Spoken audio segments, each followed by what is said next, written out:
అడుగుతాం. రవిచంద్ర రెడ్డి గారు, విశ్వసనీయత మాట తప్పం మనం తిప్పం అన్నారు, కానీ ఈ మార్పులు చేర్పులు కొందరు పార్టీని వేయటం దేనికి సంకేతం అని శ్రీకాంత్ గారు పాయింట్అవుట్ చేస్తున్నారు. ఒకటి. రెండోది, సంక్షేమ ఫలాలు ప్రజలందరికీ వెళ్ళాయి, ప్రజలందరూ సంతృప్తిగా ఉన్నారు, ఇప్పుడు ఎన్నికలు జరిగిన మేమే గెలుస్తాం అంటున్నప్పుడు ఈ మార్పులు ఎందుకు, ఈ చేర్పులు ఎందుకు, ఉన్న అభ్యర్థులకు టికెట్లు నిరాకరించడం ఎందుకు? ఇది టీడీపీ అడుగుతున్న ప్రశ్న. గుడ్ మార్నింగ్ సతీష్ అన్న, అలాగే ప్యానెల్ ఉన్న పెద్దలందరికీ కూడా నమస్కారం. నమస్తే. ఈ రోజు తెలుగుదేశం వాళ్ళు రియాక్ట్ అయ్యేదాన్ని బట్టి చూస్తే వాళ్ళకి కొంచెం కలవరపాటులో ఉన్నట్టుగా కనపడుతుంది. ఎందుకంటే అసలు మా పార్టీలో జరుగుతున్నటువంటి అంతర్గత వ్యవహారం, వాళ్ళకి సంబంధించినటువంటి వ్యవహారం మీద కూడా వారు ఈరోజు కమెంట్ చేస్తున్నారంటే వాళ్ళలో ఎక్కడో ఒక చిన్న భయం మొదలైందని చెప్పేసి మనం అనుకోవచ్చు. ఎందుకంటే ఇప్పుడు ఒకవేళ మేము మారుస్తున్న దానిది వాళ్ళు రాజకీయ పార్టీగా మా ప్రత్యర్థిగా మాకు ఏదైనా డ్యామేజ్ జరిగితే వాళ్ళు సంతోషపడాలి, వాళ్ళు ఇంకా మేము గెలుస్తున్నాం కదా అని చెప్పేసి ఆనందపడాలి. ఇక్కడేమో వాళ్ళు కలవరపాటు పడుతూ మా మీద ఇంకా వాళ్ళు విమర్శలు చేయడం అనేది వాళ్ళ ఒక భయాన్ని ఈ రోజు బయట పడుతున్నారు. ఎందుకంటే వాళ్ళు భయపడి ఈ స్టేట్మెంట్లన్నీ ఇస్తున్నట్టుగా మనకు కనపడుతుంది స్పష్టంగా. ఈ రోజు మా పార్టీలో 11 మందిని మన మార్చారు. ఎందుకు మార్చారు అనే దానికి పార్టీ ఒక అధినాయకుడికి కానివ్వండి, పార్టీలో ముఖ్య నేతలకు కానీ దానికి కొన్ని రీజన్స్ ఉన్నాయి.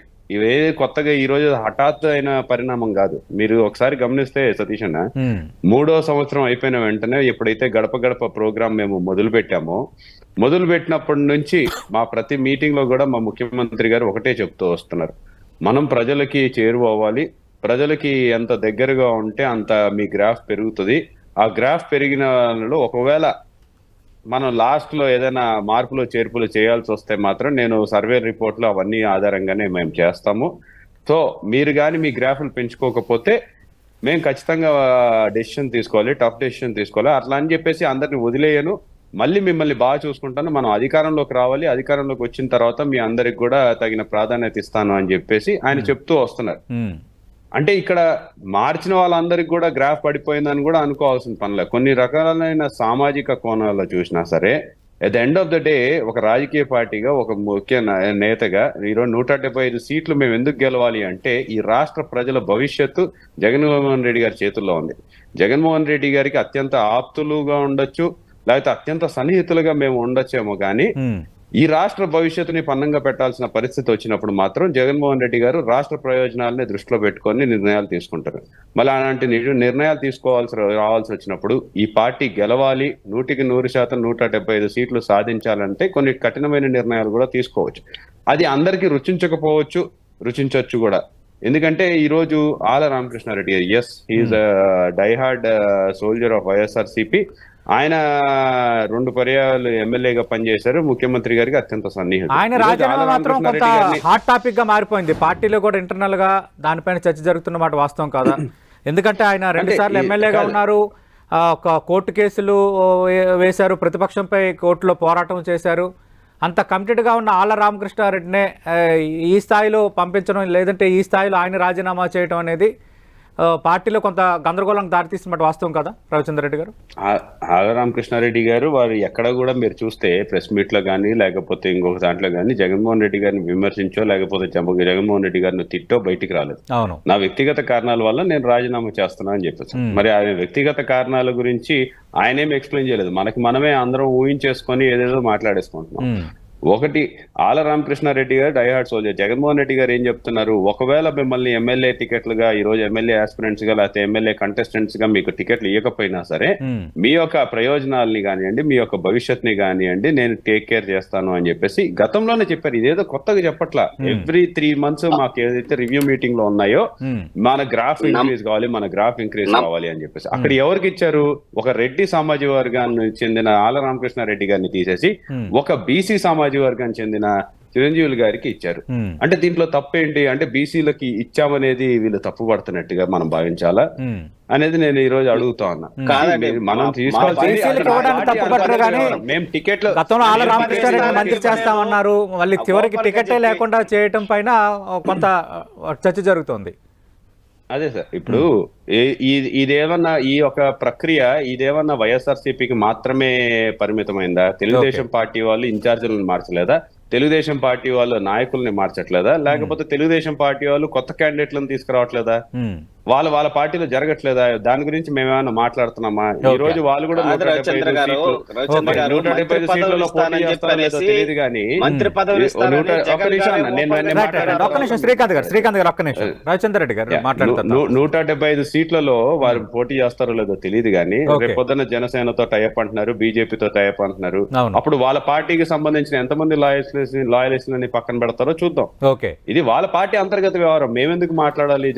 శ్రీకాంత్ గారు ఈ అభ్యర్థి తెలుగుదేశం పార్టీ ప్రధాన పార్టీగా ఉంది, తెలుగుదేశం పార్టీ ప్రతిపక్ష పార్టీగా ఉంది. రాజకీయంగా చర్చ జరగకుండా ఎలా ఉంటుందన్నది శ్రీకాంత్ గారు లేవనెత్తున్న పాయింట్ ఒకటి. రెండోది ఇప్పుడు ఒక కేస్ స్టడీ తీసుకుందాం. మేరుగు నాగార్జున ఆయన మంత్రిగా వేమూరు నియోజకవర్గం నుంచి శాసనసభ్యుడిగా ఉన్నారు. అక్కడ కొంత వ్యతిరేకత ఉందనో లేదంటే సర్వేల్లో అప్ టు ది మార్కు లేదన్న నేపథ్యంలో సంతనూతలపాడులో పార్టీ వెనకబడిందని అక్కడ క్యాండిడేట్గా పెట్టారు. అంటే నియోజకవర్గం మార్చినంత మాత్రాన అవకాశాలు మెరుగుపడిపోతాయి. అక్కడ ఉన్న సిట్టింగ్ ఎమ్మెల్యేను సుధాకర్ బాబును పక్కన పెట్టిన నేపథ్యంలో ఆయన సంతృప్తిగా పనిచేస్తారన్న నమ్మకం ఏంటి? ఇలాంటి ఇష్యూస్ అయితే రేజ్ అవుతాయి కదా. అదే సతీష్ గారు, మళ్ళీ ఇప్పుడు కపుల్ ఆఫ్ థింగ్స్ ఇందాక ఆళ్ల రామకృష్ణారెడ్డి గారి గురించి లేకపోతే మర్రి రాజశేఖర్ గారి గురించి మాట్లాడారు. ఒకటి, ఆళ్ల రామకృష్ణారెడ్డి గారిని ఎక్కడ కూడా విస్మరించలేదు, వాళ్ళ కుటుంబాన్ని ఎక్కడ విస్మరించలేదు. ఇప్పుడు మనం చూసుకుంటే ఆళ్ల రామకృష్ణారెడ్డి గారు ఎమ్మెల్యేగా అయిన తర్వాత వాళ్ళ కుటుంబానికి చెందిన అయోధ్య రామరెడ్డి గారికి రాజ్యసభకు పంపించారు. అంటే ఆ కుటుంబానికి ఒక రకంగా న్యాయం చేసినట్టే కదా. రెండోది, మర్రి రాజశేఖర్ గారికి కూడా ఎమ్మెల్సీగా ఆయనకు కూడా అవకాశం ఇచ్చారు. సో ఎక్కడా కూడా నమ్ముకున్న వారిని పక్కన పెట్టే మనస్తత్వం జగన్మోహన్ రెడ్డి గారిది కాదు. ఎందుకంటే గతంలో చూసాం, చంద్రబాబు నాయుడు గారికి ఎంతో మందికి ఎన్నో రకాల ప్రామిసులు చేశారు. ఈ రోజు చంద్రబాబు నాయుడు గారు మంత్రి పదవి ఇచ్చినట్టే కేసీఆర్ గారు పక్కకి వెళ్ళేవారు కాదు, తెలంగాణ వచ్చేది కాదు, ఈ రెండు రాష్ట్రాలు విడిపోయేవి కాదు. ఈ రకంగా చాలా ఉన్నాయి. కేసీఆర్ గారికి ఆ రోజు మంత్రి పదవి ఇవ్వలేదనే కదా ఆయన పక్కకి వెళ్ళింది. సో ఎందుకు ఇవ్వలేదు అంటే ఆ రోజు ఆయన ముఖ్యమంత్రి, ఆయన తీసుకున్నటువంటి నిర్ణయం. అలాగే ఇప్పుడు మేము చేసుకుంటున్నటువంటి నిర్ణయాలు ఇప్పుడు మేము ఇన్ఛార్జీలుగా నియమిస్తున్నాం, క్యాండిడేట్లని చెప్పడంలో ఎక్కడ కూడా వీలే అభ్యర్థులు, నెక్స్ట్ పోటీ చేసేది వీలే అని కూడా ముఖ్యమంత్రి గారు చెప్పలేదు. లేకపోతే మా క్యాండిడేట్ నుంచి ఇంకా మా పార్టీ నుంచి బీ ఫామ్లు ఎవరికి రాలేదు. ఇంకా అసలు ఎలక్షన్ కోడే రాలేదు. ఎలక్షన్ కోడ్ వచ్చిన తర్వాత బీ ఫామ్లు చేతిలో పడిన తర్వాత వీళ్ళు అఫీషియల్ అభ్యర్థులు, ఈ పార్టీకి సంబంధించిన వాళ్ళు అని చెప్పేసి అప్పుడు తెలుస్తుంది. ఇప్పటికే మనం డిసైడ్ అవ్వాల్సిన అవసరం లేదు. రెండోది,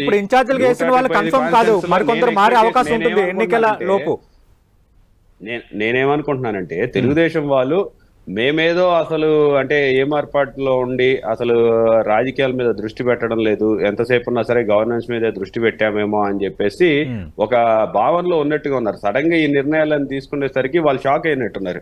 అసలు అంటే వాళ్ళు they didn't expect us to take these decisions. అందుకనే వాళ్ళు భయపడుతున్నట్టుగా కనపడుతున్నారు. వాళ్ళు కూడా ఏదో అంటే మీ పార్టీలో కొందరు అసంతృప్తి నేతలు మాతో టచ్ లో ఉన్నారు, ఒక 6 నుంచి 7 ఎమ్మెల్యేలు ఇప్పటికే టచ్ లో ఉన్నారని గత 2 రోజుల్లో టీడీపీ సీనియర్ నేతలే కామెంట్స్ చేశారు రవిచంద్ర రెడ్డి గారు. మంచిదే కదా. ఇప్పుడు మా నాయకుడు భయపడేవాడు కాదు. 23 మంది వెళ్ళిన రోజే కేర్ చేయలేదు, ఇంకా ఈ 5-6 మంది వెళ్తారంటే కూడా కేర్ చేయలేదు. కొత్త నాయకుల్ని తయారు చేసుకోగలిగే శక్తి సామర్థ్యాలు జగన్మోహన్ రెడ్డి గారికి పుష్కలంగా ఉన్నాయి. సో ఎంతమంది వచ్చినా ఎంతమంది వెళ్ళినా సరే పార్టీ అనేది శాశ్వతం, పార్టీ యొక్క కోర్ స్ట్రక్చర్ అనేది శాశ్వతం. సో ఈ పార్టీ యొక్క విధి విధానాలు అనేవి శాశ్వతం, దానిని డీవియేట్ చేయరు. జగన్మోహన్ రెడ్డి గారు గతంలో 23 మందిని తీసుకెళ్లేసి వీళ్ళు 4గురికి మంత్రి పదవులు ఇచ్చేసి వాళ్ళు అందరం ఎక్కిస్తేనే భయపడలా. ఈ రోజు 5-6 మందికో లేకపోతే 10 మంది వెళ్ళిపోతారు, 20 మంది వెళ్ళిపోతారంటే మళ్ళీ ఆ 20 మందిని తయారు చేసుకునే శక్తి సామర్థ్యాలు ఆయనకు ఉన్నాయి. సో ఇవన్నీ ఏంటంటే ఈ స్పెక్యులేషన్స్ కి ఆన్సర్స్ అనేవి లాస్ట్ వరకు వెయిట్ చేసి బీ ఫామ్లు తీసుకున్న రోజు వరకు కానీ తెలీదు. ఒకటి, మా ఒక పార్టీ ఒక విధి విధానాలు మేము 175 గెలవాలి, దట్ ఈస్ అవర్ టార్గెట్. దాంట్లో అవసరమైతే మేము మా వాళ్ళకి నచ్చ చెప్పుకుంటాం, బుజ్జగించుకుంటాం, లేకపోతే రిక్వెస్ట్ చేసుకుంటాం, ఇంకా రకరకాలుగా మేము మా ఒక ప్రయత్నాలు మేము చేసుకుంటాం. చాలా మంది కూడా ఈ రోజు 11 మందిలో కూడా ఎవరు కూడా బయటకు వచ్చేసి అసంతృప్తి వెల్లడించలేదే, వాళ్ళు కూడా జగన్మోహన్ రెడ్డి గారిని ఎక్కడ కూడా తిట్టలేదే. అంటే వాళ్ళని కూడా కూర్చోబెట్టుకొని ఆళ్ల రామకృష్ణారెడ్డి పార్టీకి రాజీనామా చేశారు, స్పీకర్ ఫార్మేట్ లో శాసనసభ్యత్వానికి రాజీనామా చేశారు. ఇక రాజకీయాలు చేయను అనేసారు ఆయన. ఎక్కడ కూడా ఆయన విమర్శించలేదు కదా జగన్మోహన్ రెడ్డి, విమర్శించలేదు కానీ పార్టీకి రాజీనామా చేసేయడం అనేది మేజరే కదా. అంటే ఆయన వ్యక్తిగత వ్యవహారాలు వ్యక్తిగత కారణాల వల్ల అన్నారు. మరి వ్యక్తిగత కారణాలు అనే దాని మీద చాలా లోతైన, అంటే వారికి మాత్రమే తెలుసు వాళ్ళ ఫ్యామిలీలో ఏం జరుగుతుంది, లేకపోతే వాళ్ళలో ఎందుకు ఆ డిసిషన్ తీసుకున్నాడు అనేది Okay. ఆళ్ళ రామకృష్ణారెడ్డి గారు మాత్రమే చెప్పగలుగుతారు. ఇప్పుడు దాని మీద నేను కమెంట్ చేయలేను, మీరు కమెంట్ చేయలేరు కదా. రైట్. శ్రీకాంత్ గారు, ఇక్కడ రవిచంద్ర రెడ్డి గారు మాట్లాడుతున్నారు, బ్రీఫ్ గా చెప్పండి.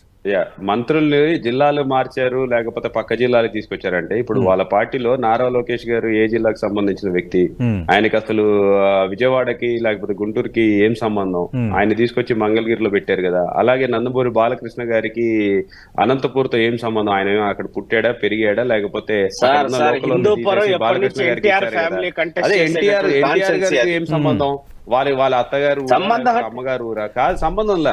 అంటే రవిచంద్ర రెడ్డి గారు అంటే ఈ మార్పులు చేర్పులపై మాట్లాడలేదు, ఈ విశ్వసనీయత మాట తప్పారన్న దాన్ని మేము ప్రస్తావిస్తున్నాము అని శ్రీకాంత్ గారు అంటున్నారు. మార్పులు చేర్పులు అంటే చంద్రబాబు నాయుడు గతంలో చంద్రగిరి నుంచి కుప్పంకి వచ్చిన మాట వాస్తవం కాదా?